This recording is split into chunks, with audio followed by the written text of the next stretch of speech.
Très chers amis, Shabbat Shalom et une histoire qui nous vient de Shaarei Chesed, un vieux quartier plein d'histoires de Yerushalayim où vivait le Rav Shvadron qui était connu sous le nom du Maguid parce qu'il savait raconter des histoires et il avait un art incroyable de savoir émouvoir le cœur des Juifs. Et il raconte une histoire du début de Yerushalayim, comme il y a un siècle environ. Et les conditions de vie à Yerushalayim à cette époque n'étaient pas toujours simples. Et il y avait un mécène, un juif au grand cœur, qui aidait ses frères, et il aidait tout Yerushalayim. Seulement voilà, un jour, il est tombé malade. Et à l'époque, on ne pouvait pas le soigner à Yerushalayim, il fallait le faire voyager, lui faire prendre le bateau et l'envoyer jusqu'en Europe ou peut-être en Amérique. Et il fallait faire une grande collecte de fonds. Bon. Alors on a essayé de solliciter tous les habitants de Yerushalayim, mais ça ne suffisait pas. Bon, alors on a eu l'idée d'aller solliciter aussi les étudiants de Torah. Les étudiants de Torah à cette époque, et il n'y avait pas comme aujourd'hui des institutions, des yeshivot et des endroits de kolélim de partout, mais il y avait essentiellement, à l'endroit de la place d'Amea Shaharim, au Kikar Shabbat, il y avait le kollel Rabbi Meir Balanes, où tout le monde là-bas, tous les grands et les petits étudiaient. Et on a sollicité aussi les étudiants de Torah. Bon, chacun donnait ce qu'il pouvait. Et la personne qui s'occupe de la quête va, elle se présente, sollicite, pour le cas, voilà, c'est notre grand mécène, notre donateur, il faut absolument l'aider. Tout le monde met la main à la poche et sort le peu qu'ils avaient.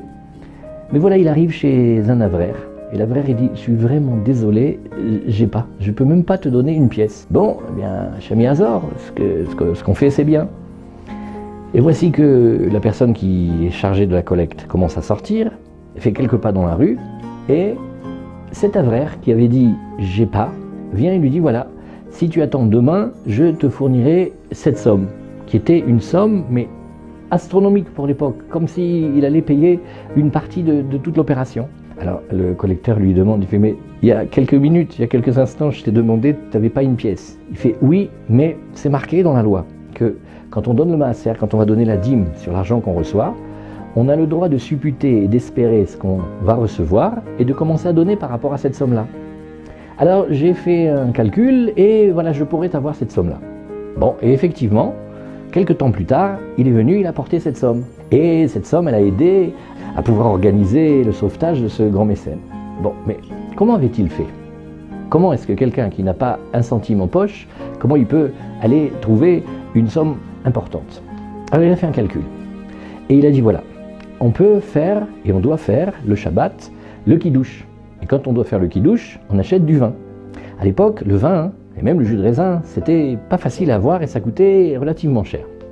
Mais il est marqué qu'on peut aussi, dans certains cas, faire le Kiddush avec du pain.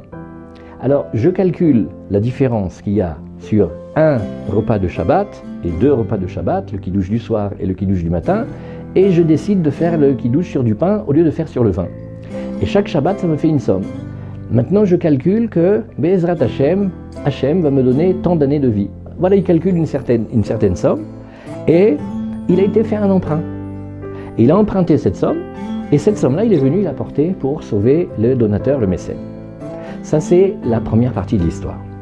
Donc on voit un juif de Jérusalem, comment il était capable de prendre à cœur et de sauver et d'aider un frère juif. Seulement, le Rav Shvadron continue et raconte que cette histoire l'a intrigué, et il voulait savoir mais qui était ce tzaddik, et il a cherché partout, il n'a jamais trouvé.